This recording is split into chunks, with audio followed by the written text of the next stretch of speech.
very, very much. Thank you very much. Please, can we give a round of applause to Architect Apeh?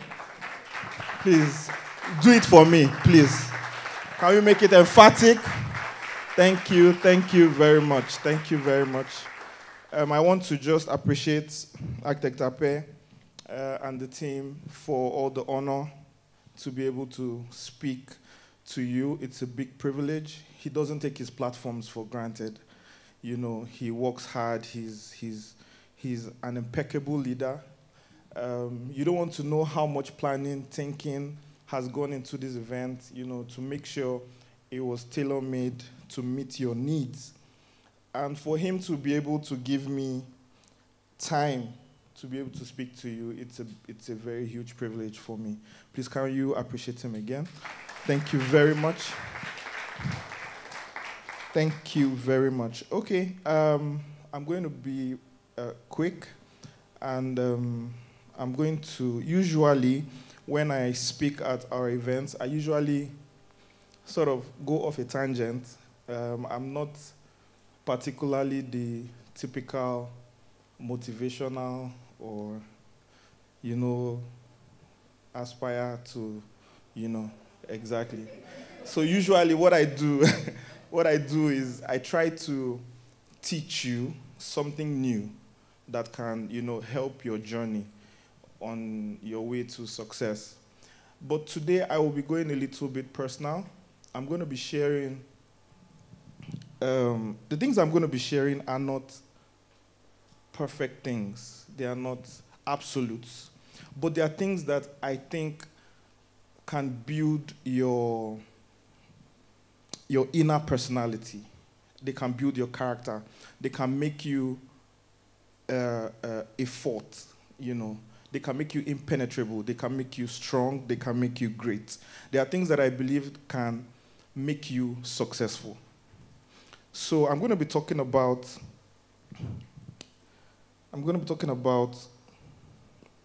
learn to lead yourself. Learn to lead yourself.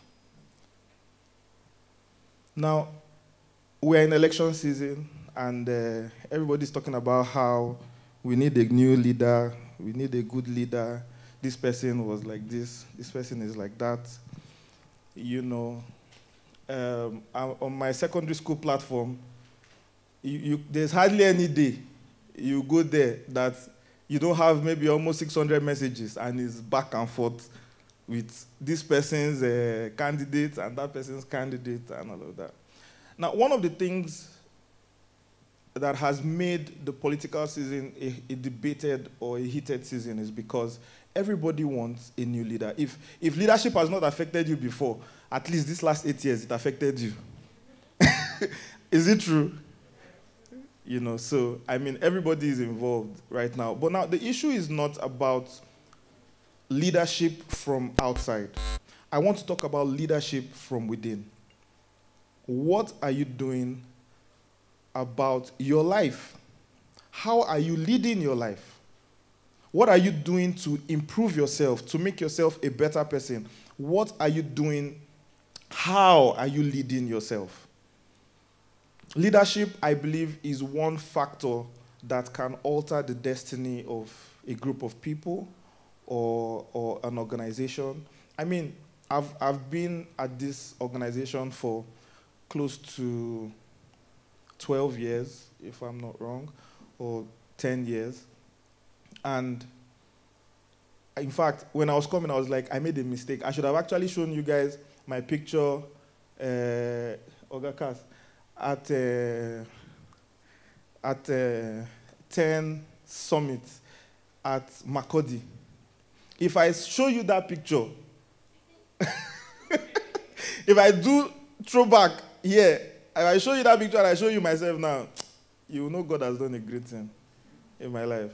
You understand? So I've been in this organization for years, and it's because of good leadership. It's because of good leadership that I've been able to grow through the ranks. I've done literally almost everything that everybody is doing, you know, in this event. And at those times, and I'm not kidding you, way back, I started speaking from Benin, our summit in Benin, and I think if I'm not wrong, is there anybody who has been here since Benin? Was anybody here since Benin? From Benin, Benin is not so far back. We did Benin after Abuja, before Abuja, or after Abuja? After Abuja. So I spoke at Benin with all the drama. In fact, I can tell you all the stories. I was projecting, doing stuff, managing sound, and he allowed me to speak because of what? Leadership. So that is how important leadership is to every organization or an institution, and that is how important leadership is to you. So what is leadership? I have a very simple definition of leadership. Leadership is influence. The reason people follow people is because somehow this person has influenced a group of people around them, or a situation or a scenario. Sometimes that leadership is trust on you because, somebody must lead a group of people. Sometimes it happens accidentally. You have a group of friends, and there's always one person who is what? Giving them the wrong ideas, putting them in trouble. Because leadership can, happen spontaneously, or it can also be positional. But whatever the case, leadership is leadership, and leadership is functional, it's important. So for me, leadership is influence. The power to be able to say, when I speak to you, you want to hear me. When I speak to you, you feel that there is something you are going to benefit from me. So leadership is influence. Leadership is influence because leaders provide solutions. Leaders, a good example would be, let me not use this example. So leadership is influence because leaders provide solutions. If there were 5 friends and everybody was listening to one particular person, it was because there was something that guy was always telling them to do that made sense or worked out or they liked. Do you understand what I'm saying? So leaders provide solutions. And because leaders continually provide solutions, people look up to them for what? For solutions. So leadership is influence because leaders provide solutions. So the question is this: how are you influencing yourself? What solutions are you profiling to your life? And I'm going to touch on 5 items that I think you need to consider in leading yourself. And every point that I'm going to share with you, I can tell you at every point in time of my life where these points have been significant. They are not wholesome, they are not absolute. What I mean is that I'm not saying that these 5 points, if you follow these 5 points, I will see you on the... No, that's not what I'm saying. I'm not saying that these are the 5 commandments of successful leadership. No. I'm saying that these 5 items, if you pay attention to them, I am very sure they will build a fortitude in you that will take you to the place of success or to a place of greatness. So my first point is almost cliche, is dream. Have a dream, and don't be afraid to dream again. Have a dream, and don't be afraid to dream again. Now, when we say have a dream, I'm not talking about some hocus pocus, something in the air kind of thing. I'm just saying have a mental picture of where you want to be. Now, I graduated somewhere around 2007 from my BSc, and I had a clear picture of what I wanted to be or what I wanted to do. Now, what I wanted at that time is not what I'm doing now. Do you understand? But I had a clear what? Picture. I wanted to be a lecturer. I wanted to teach. I love teaching. Now, at that time, because of my desire, I applied in schools to teach. I made sure that I did my master's, and I made sure that I did well in my master's. Now, what's the purpose of a dream? It's just a picture. And you understand why this picture is important. Now, the reason you have a dream, the reason you have a mental picture is because when you have a mental picture, you can draft processes or actions to achieve that picture. But if you do not have that dream, if you do not have that picture, if you don't have that, what do you call it now? That image in your mind, there is no action that you can apply to say, oh, this is what is going to get me to this place, and this is what I need to do to get me to that place. Okay? So you must dream and be willing to dream again. Why do you need to be willing to dream again? I will tell you, real life story. When I graduated, don't eat me up, okay? Don't eat me up. When I graduated, my dream, I shouldn't say this. I met up with my dream in less than 2 years. The thing I had in mind to achieve, I achieved it in less than 2 years. It was then I realized that if I did not have a new image, if I did not have a new purpose, I was going to be like lost. In fact, I have had to reimagine my success up to 5 times within 2007 and now. Because every time I hit my purpose faster than I imagined. So it's okay sometimes, even if your picture is small. Because sometimes when you achieve that small picture, it gives you enough momentum for the next stage.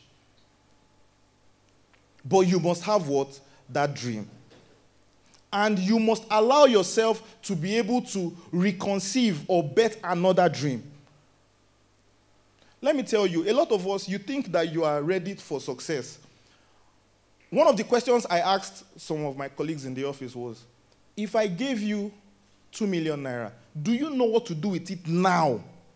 As in, if I gave you 2 million naira or 10 million naira, do you know what to do with it right now? That I can tell you, if I give you 10 million naira, in 6 months, you will have such and such profit. Do you know what? Exactly what? You'll be boss now. I'm telling you, you won't know until you get there. When I got to that point, I was like, okay, what was I thinking? So you should be able to dream and give yourself room to what? To dream again. First point. Now, the second is you must beat peer pressure. This is very key. You must beat peer pressure. Now, let me tell you, when we're all in secondary school, one of the things we used to tell ourselves is, I can't meet up this time. One of the things we tell ourselves is that, when you gather teenagers, the normal topic now, peer pressure. Don't allow your friends to tell you to smoke. Don't allow them to tell you to do this. Peer pressure cuts across every strata of society. The reason some people are using iPhones is because their friends are using iPhones. And you don't know the pressure until you are there.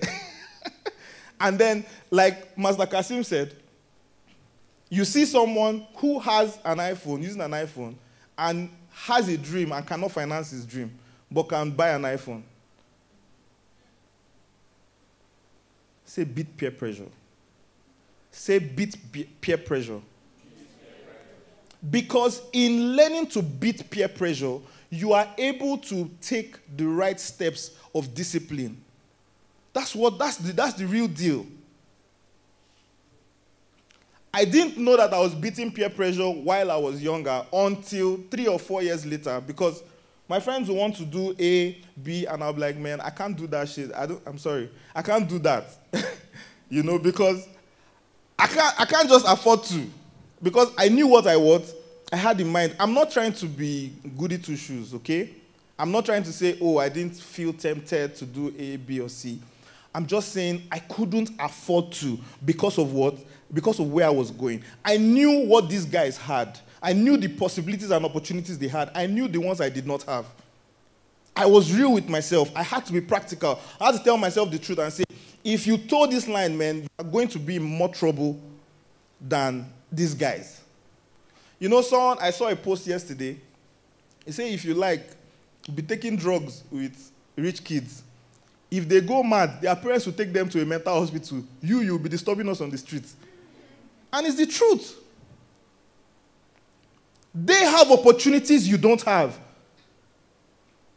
And you're trying to be like Jane, but Jane has bailouts that you don't have, that you can't afford. So advise yourself, beat peer pressure. Okay? So that's point 2, very important point. The third point, keep learning. I wish I can go deeper with keep learning. In the last 10 class, I talked a little bit about information, knowledge, and mentorship and all of that. I can tell you this for free. If I want you to, I wish I could do like some kind of sampling. There are opportunities you never in your mind knew existed. I don't know how to explain. What is I'm telling you now? I can only give you examples, but I'm trying to be cautious because I don't want to put you in a box. Whatever you think is an opportunity, I can tell you that there are 10 times more opportunities that exist. 10 times more. And the reason you don't have access to those opportunities is because you don't know that those opportunities in themselves exist. You don't even know that opportunity is there. It's not even that you are not good enough. A lot of times you are even better than the people that are doing those things. But you just don't even know that those things exist. And that's why you need information should be like gold for you. You should consume everything you can consume information-wise. It is the one thing that keeps leaders ahead of the pack. Information is the one thing that keeps leaders. Listen, the reason a leader has more solutions than the followers is that he knows something they don't know. And one of the ways, very simply, everything, I said this in the last 10 class, everything that you think you want to know, someone else knows it or has done it before. Everything. Every single thing you think you want to do, someone else has achieved that thing, maybe not on the level you want to, but he has done something similar. And that's why mentors, you don't underestimate the power of mentors. I can tell you for sure. Mentors have walked into rooms that you have never thought of. Recently, Architect Apeh was doing a deal. And he said, Uche, go and see if you can get somebody to, cash in on this deal. And I'm not joking. If they paid me 5% on that deal, if they paid me 5% on that deal, I would have earned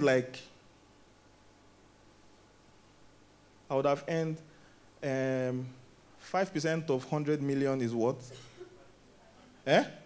5 million times 7. I would have made 35 million for referral. For referral. You can snap your fingers more. Because I was in a room. Because I have the opportunity to be around someone who is brokering that kind of deal. Mentors will give you access that you can. Let me tell you, there are certain things in your life that you can never. Anything they want to tell you, nothing can help you to enter that room except someone else takes you there. Mentors are important. And your mentor can be your junior. Yes. Because his father is somebody that you have never dreamt of. Or he has been exposed to certain things earlier than you have been. If Dangote's son, by virtue of the fact that he's Dangote's son, he's exposed to certain kind of businesses than you will ever be, maybe. Do you understand? Now, it doesn't mean he's better than you, but he knows certain things you don't know. Do you understand? In fact, there are certain things that Actor was sharing with us one day. He called us to his office and he was sharing with us. You don't know that there are people who earn money by mere fact that they join two people together to do business. And in that they are joining the two people, Yeah. The person said, in this business, put down 1% of all the profits for me. That's my own cut. If someone doesn't take you to a room where those kind of conversations are had, you don't know that those kind of things can happen. You'll be saying, just give me 500 million. Do you understand? That's what you'll be saying. Just give me 500 million. And it's not bad money. Or give me 2 billion. And it's not bad money. But if you knew about 1% on all profits, you will earn maybe for a lifetime. And you will be, when I mean earn, you know, there's a way to earn and you are suffering. There's earn and you are jetting around the world and you are earning. So, that's about keep learning. Point 4, work hard. And I want you to write this down if you're writing. Hard work is a virtue. Hard work. See, let me tell you, I've managed people. Purple Foundation team, wave. wave. I've managed people for a number of years. And I can tell you that hard work is a virtue. You must commit yourself to hard work to be successful. Settle it in your mind that if the thing that is going to stop me and my success is hard work, I'm successful. So hard work is what? It's a virtue. And my last point, know yourself. Now, know yourself means it's stuff you already know. Know your strengths, know your weaknesses, know what to improve, know what to avoid. I was with a very popular man of God while I was younger, and he told me that I can't watch movies like you guys. I said, why? He said, I don't know where to stop. That's the reason he doesn't watch movies. You'll be thinking maybe he's spiritual. No. He knows himself. So he knows that he doesn't know how to put a tab on this. So I'm not even going to what? I'm not going to attempt it. Knowing yourself helps you to know, I can't be here. I can't do this. I can't make this move. I can do this. Have you ever seen Ronaldo play a free kick? He literally drops the ball, right? When he drops the ball, he does something. He counts his steps backwards. 1, 2, 3. And then he does this thing. When he does like this, the chance that that thing is going to go into the net is almost what? Maybe 70, 60, 80%. See, let me tell you, if you had Ronaldo in your team and you have a free kick on certain points, you don't think twice. Isn't it? You know his strength. Okay? Know yourself. When you know yourself, you build around what you know. You build around what you know. You build around your strength. You build around your capacity. Okay? You know what to avoid. You know what to improve. Sometimes the missing link in your life is not the things you are good at. The missing link is what you are bad at that you need to combine with what you are good at. Did you get what I said? So you need to improve on that thing that is bad because you know. Let's assume you are a good teacher. You know a lot of stuff, but you don't know how to communicate. Your knowledge is what? So you must find a way to communicate what you know. Okay? So sometimes what you need is to improve your weakness, not just to develop your strength. Sometimes it's your weakness that you need to improve. So with these few points of mine, I have come to tell you that leadership must start with you. Thank you very much.